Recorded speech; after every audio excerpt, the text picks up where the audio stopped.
Welcome back to The Real Story with Jeannie Ives. We're here to talk about politics and policy and the politicians who put it in place, from the federal level to the state down to local.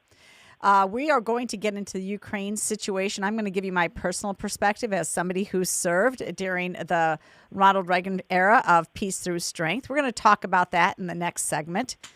We're also going to have on Monday, I want you all to stay tuned for my next podcast. We're having Stu Swerk in. He is a Naval Academy grad. I know sometimes I do go with the Navy. And he's going to talk. He's got his own thoughts on this entire Ukraine situation, and he's written about it as well. He's written for Epoch Times and other publications. So we're going to have him in with some more analysis on what our perspective is on Ukraine as people who have served and have a long history with essentially Soviet aggression and trying to curtail it at a time and place where many youngsters just don't even remember about it. But today, in our first segment, we are talking with Illinois State Representative Andrew Chesney. He's on the phone with me right now. Welcome, Andrew.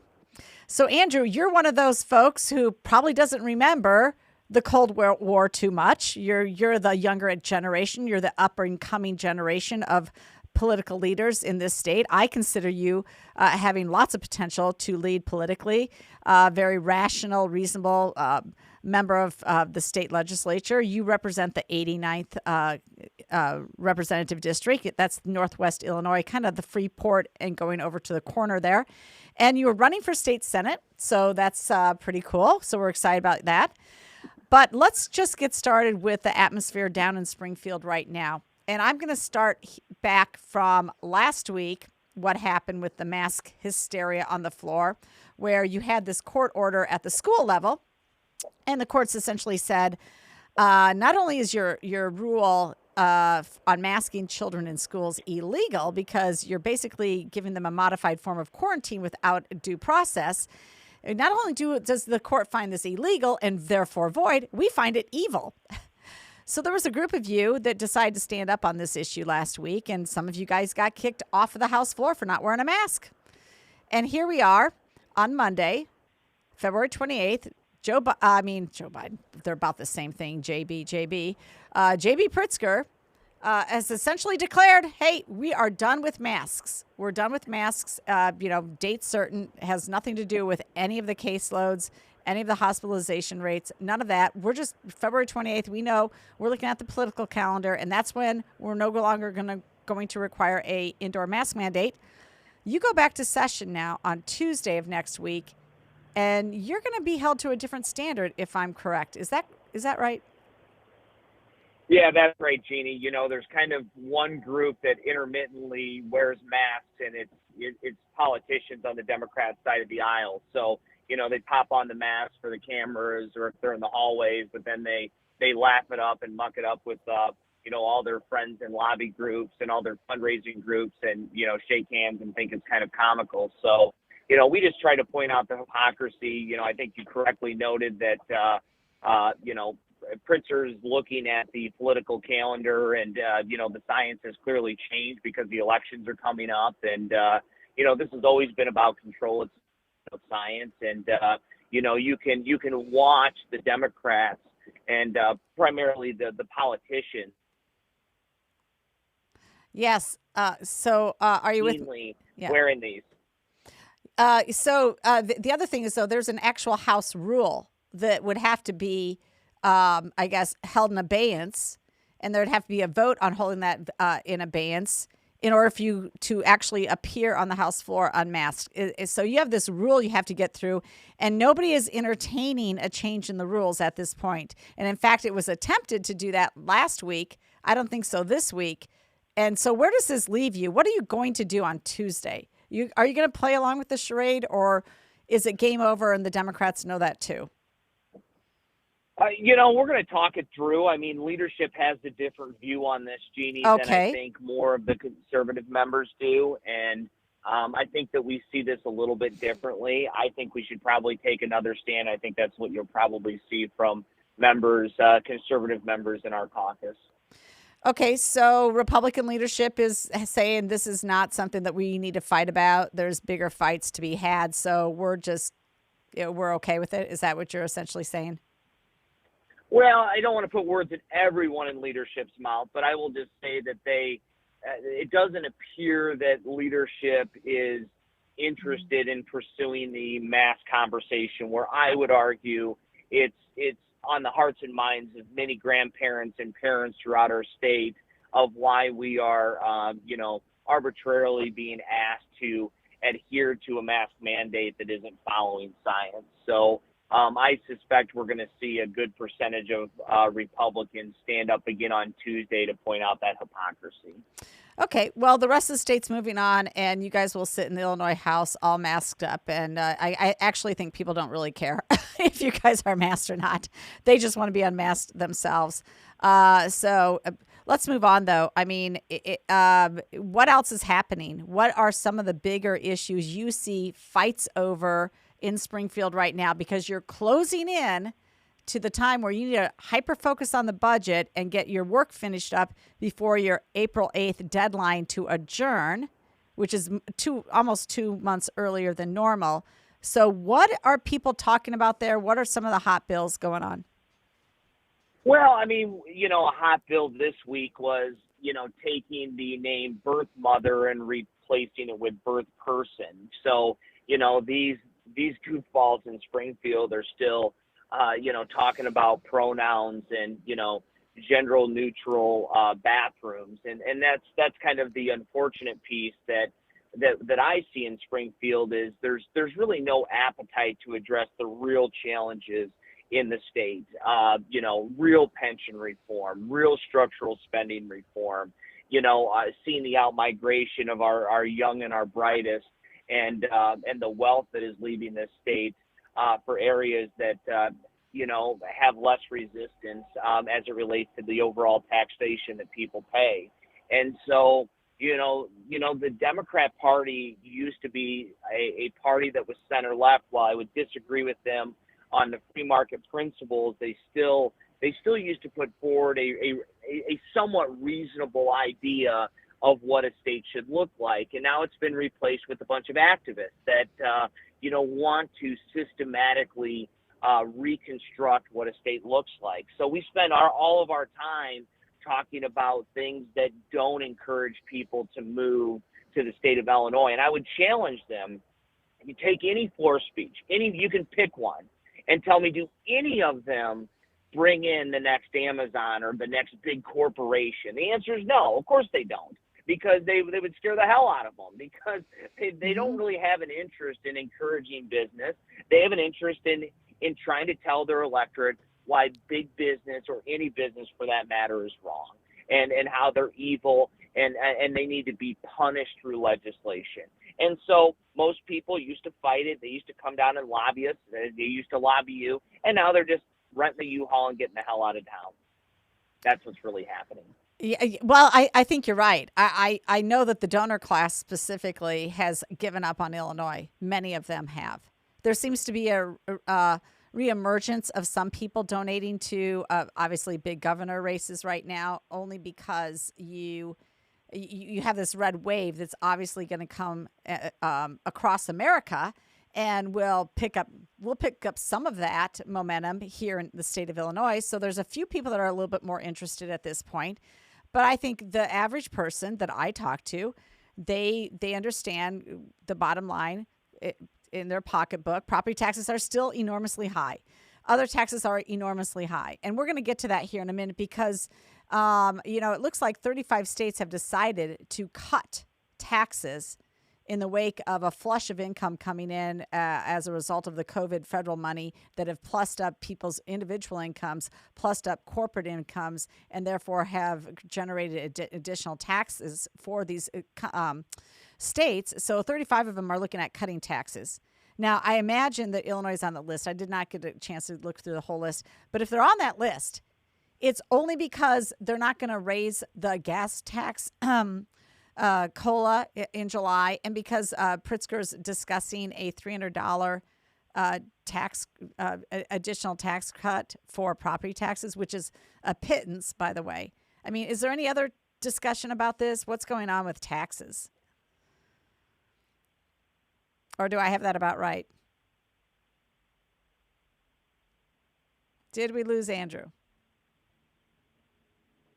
No, I'm here, Jeannie. I hear Okay. you fine. So Sorry. no, I think you're probably going to see a little bit of this political posturing where they're going to fight for middle class tax breaks, etc.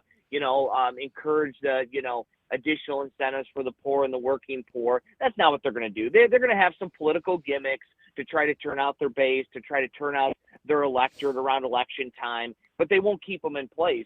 We actually support many of these credits and reductions. We just want them to be permanent. We don't want them to be election gimmicks. And Pritzker's proposing election type gimmicks, and then it's incumbent on us Republicans and moderate independents and moderate Democrats to inform the electorate that these are just nothing more than gimmicks. So they're just payoffs. And so the governor's never really been serious about addressing structural spending or tax relief reform, but you can't expect him to, Gene. I mean, the guy has literally inherited everything that he has earned has been inherited through a substantial amount of wealth. There's no way you can expect him to relate to the average person. So these are all just kind of ideas that come through different poll testing that he spends with his politicos, but there's really going to be no true relief. And I think the average person probably knows that. So is there any discussion about inflationary pressures on average families? Is there any discussion about the high cost of natural gas to heat homes this year? Is there any discussion about are they still making elaborate plans to move forward with their version of the Green New Deal that got passed last fall? I mean, is there any discussion on backing off on that? I from what I see legislatively, it doesn't look like it. It looks like they're setting up the entire structure for electrical vehicle charging stations. I know Naperville was touting the fact that the state's got this program, the federal government's got a program, and so these they want to get in early and get their share of any tax money associated with building out an electrical vehicle charging station structure, which I think is just wrong. I mean, let the private sector do that. Don't make the public sector promote this because they're not going to be used. We have 34,000 electrical vehicles. They want to get 1 million by 2030. You do the math. It's impossible. It's not going to happen.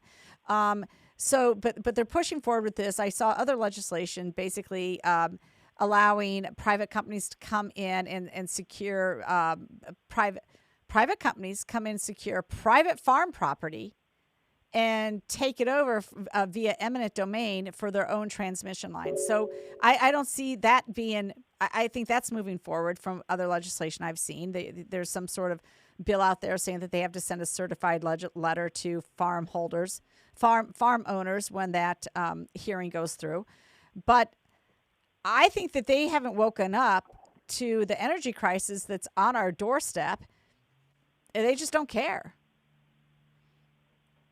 Well, it's either they don't care or they don't get it, or a combination of both. Okay, what do you it's think? Probably a combination.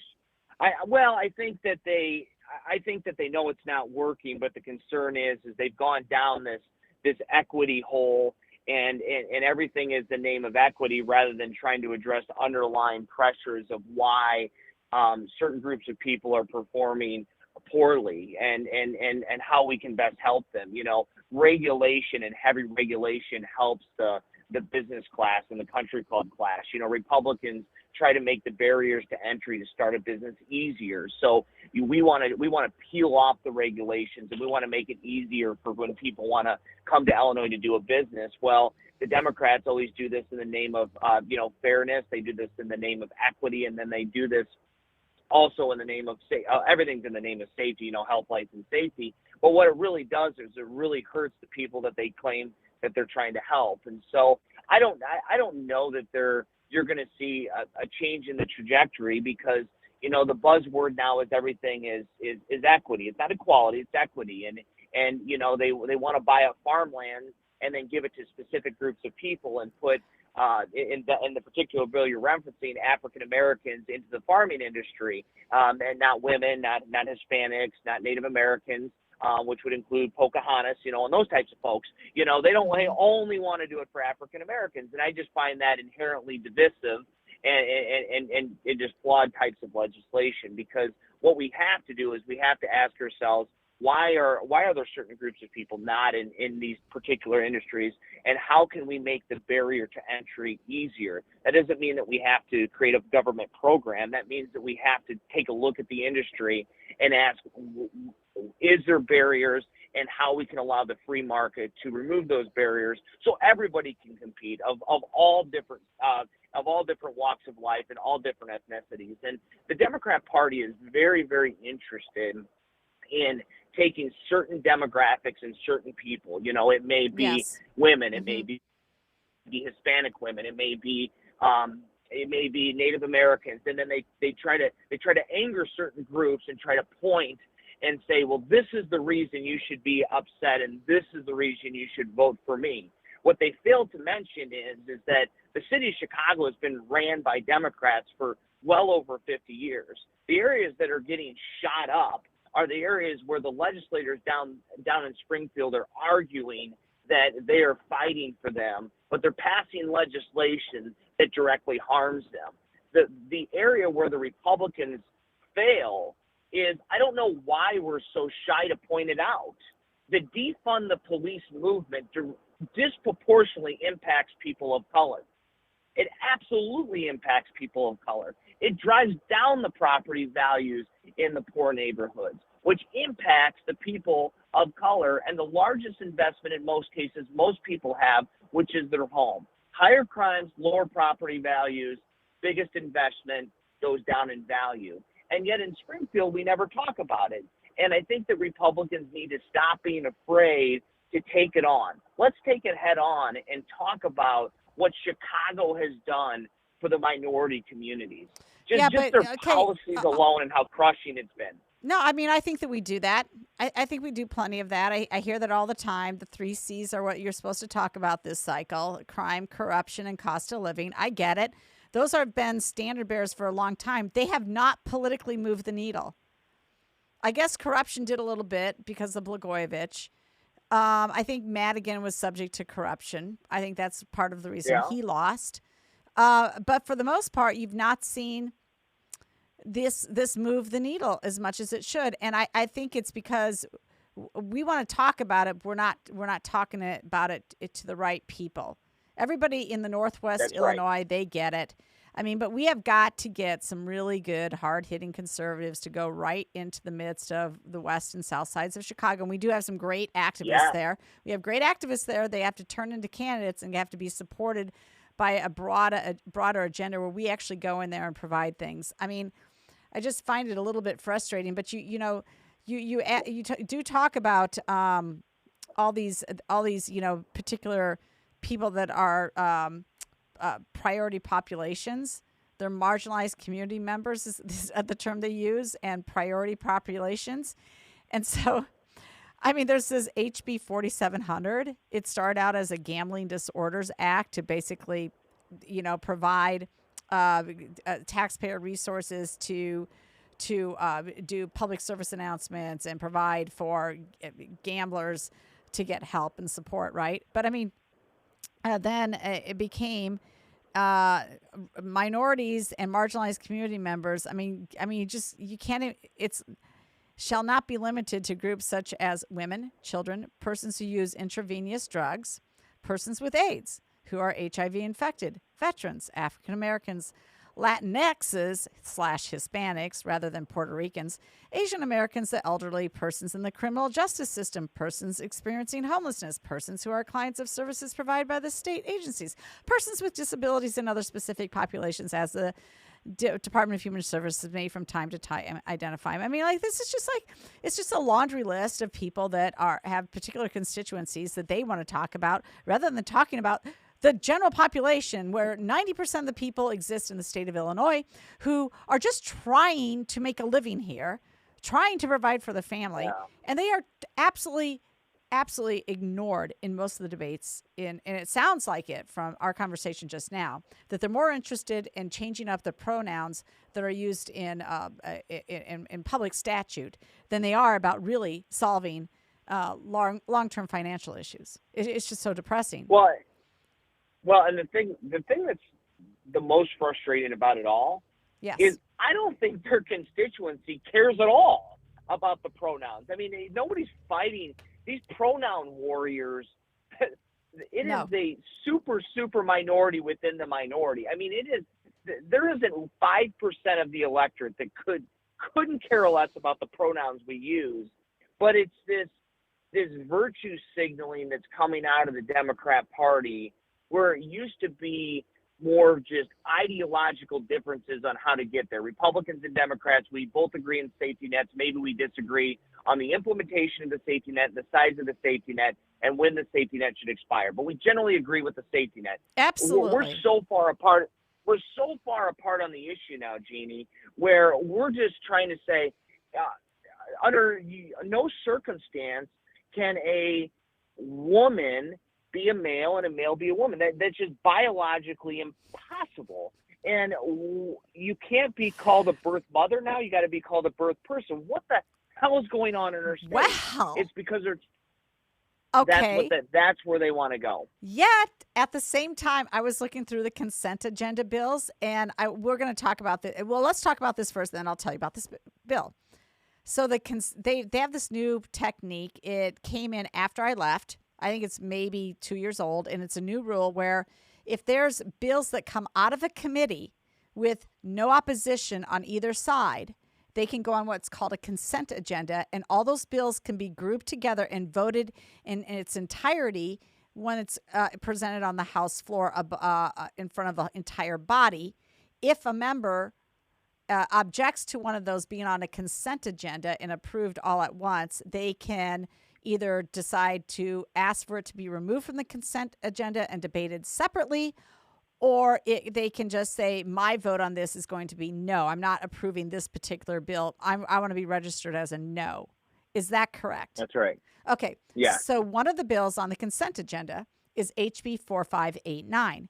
This creates the Division of Men's Health inside of the Illinois Department of Public Health. Its own division just for men's health. Now, how do you define a man? How do you define a man? I mean, they have a conundrum here, right?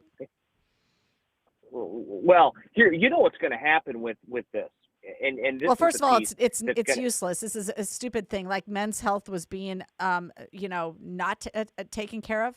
I don't get it, but go ahead. Well, here's what's going to happen: is you're going to have men that identify as women that are going to apply for women grants. It's going to happen. Oh, yes. And they are going to, because there's going to be certain, and the next step is going to be, yep. If you can identify as a woman, why couldn't you identify as a minority? It's not if, it's when it's going to happen. Because if science does not matter and biology does not matter, and you can be and feel and identify in any way you choose, it's just a matter of time before men are going to identify as women and then going to seek grants specifically for female-owned businesses or fill in the blank. It's going to happen.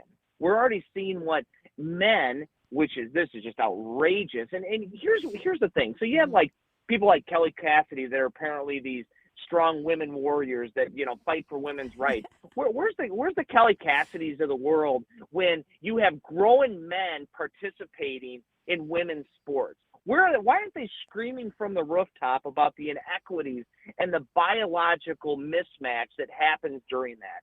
Why aren't they fighting for women's rights? It's the hypocrisy is so over the top. I don't understand why it is even controversial. If you are a born biological male, you shouldn't be participating in women's sports. Well, that doesn't mean you hate them. That doesn't mean that you dislike the person. That is just a biological difference that cannot be changed, and therefore they need to participate in their born gender sport. Well, okay. But at the same time, it's the Kelly Cassidys of the world, along with, Tara Costa Howard and Ann Stava Murray and Maura Hirschauer and these suburban women Democrats, legislators, who are co-sponsors of House Bill 4183 and 4148.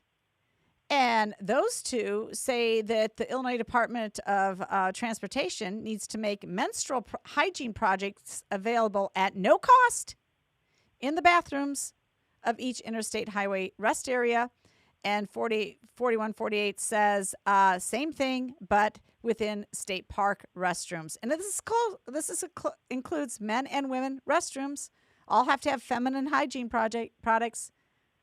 That's where they are. That's the type of legislation they're sponsoring. That moves the state forward, right? That protects people from crime in the city, right? Well, no, yeah. I mean, it's when I stood up and I guess some people thought famously stood up because I guess guys can't talk about this, but grew yes, up with you all did. sisters. Yes, so, you did. Yeah, and I stood yeah. up and I just asked. Yes. I told the sponsor, which was Barbara Hernandez, why I needed menstrual products in a boys' restroom, and this was related to schools. And I just politely asked her to stay the hell out of my bathroom, and I told her I would stay the hell out of hers. And I remember that. And it's fascinating when you actually challenge them, and they have nothing to say. Like, there isn't 3% of their society or their constituency that is asking for menstrual products to be in boys' restrooms.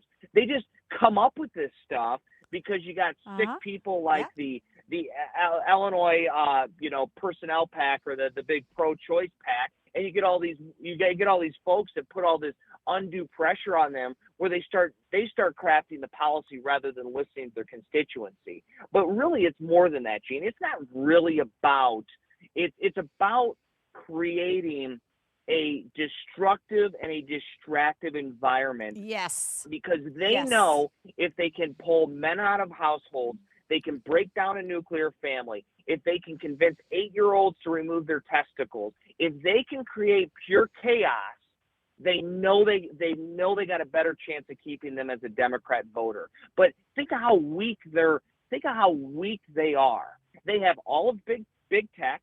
They have all of social media. They have all of mainstream media. They have all of the printed media. They indoctrinate your kid in public education from cradle through college. And then they fight every election reform to make sure that people who say they want to vote are the people that actually are voting, right? Yes. And they can barely convince 50% of people they're right. Think how weak their message is. And it's insanity, but they know as long as they can continue to confuse and destruct a nuclear family, tell an 8-year-old it's okay to feel like a woman, tell a family that they don't need to get married, and create policies that don't encourage nuclear families. Barack Obama famously said one of the greatest risks of the African American community was the absence of a father. Now you say it becomes this political, racial debate. But Barack Obama went on the record multiple times and said that, he encouraged the African American community to continue to encourage fathers to stay in the household so you didn't have single mothers, because they could show that the children would perform better in a nuclear family. But the Democrats don't want to talk about that. Well, the and Democrats if you do, don't want to talk about it. Yeah. If you do, if you even quote back Barack Obama's speech he gave during one Father's Day moment, I can't remember what year, they're just still going to call you a racist because you can't say that, apparently. Hey, moving on, though, let's just wrap this up. Wow, I guess we have a few more new state designations. The Republic of Ireland Day is going to be April 18th when that bill passes. We are going to designate Theater in the Park as the new state theater. We have a new state snake. It's the Eastern milk snake. And we have a new state rock. The Dolostone. The Dolostone is going to be the state rock if all this legislation passes. You guys are doing great work. Super proud of you. Yeah, I know. Well, I'm not going to call out colleagues, but some of those bills are Republican bills, too. I know they are. I mean, I was reading the same consent agenda, Jeannie, you were, and I'm just like scratching my head. What's so funny though is like, all these people they put on their postcards how they're going to fight and how they're going to do all this stuff, and then they end up sponsoring a rock day or something like that. And maybe some of this stuff is important, maybe it's not, but at the end of the day, none of this really matters. People care about property taxes. People care about crime. People want to know why their kids don't want to live in Illinois, why their grandkids don't want to stay here, and grandparents are pissed too. It's not just parents. it's a lack of seriousness, and I would say, Jeannie, you saw this. There are Republicans and Democrats that are perfectly okay with being called a state rep or being called a state senator, having a legislative plate, wearing a little state pin, and having lobbyists take them out for dinners. And unfortunately, we have a lot of Republicans that are just okay with it too. And that's why you see this goofy stuff coming forward, because they're just happy. It's like, okay, I get called representative, life is okay, get to go out to some meals, get to do some ribbon cuttings, and yeah, it's okay. And that's the frustrating part as a conservative is I don't have a problem with the bills as much as I have a problem when we don't fight the bills. We should be screaming from the rooftop as conservatives as to why this is happening. And I think most of the time we just do a couple of 2-minute debates and we punt and move on. And I just disagree with it. Well, Andrew Chesney, you have been a game changer in the Illinois House, and you are going to be a game changer in the Illinois Senate. I hate to see you leave the House. I mean, I think that's where the fight is typically, but certainly the Senate could use somebody like you. A lot more new energy, young energy, a good conservative. So I'm going to be following your career. And if people want to follow you, how would they connect with you? What's your social media accounts and all of that?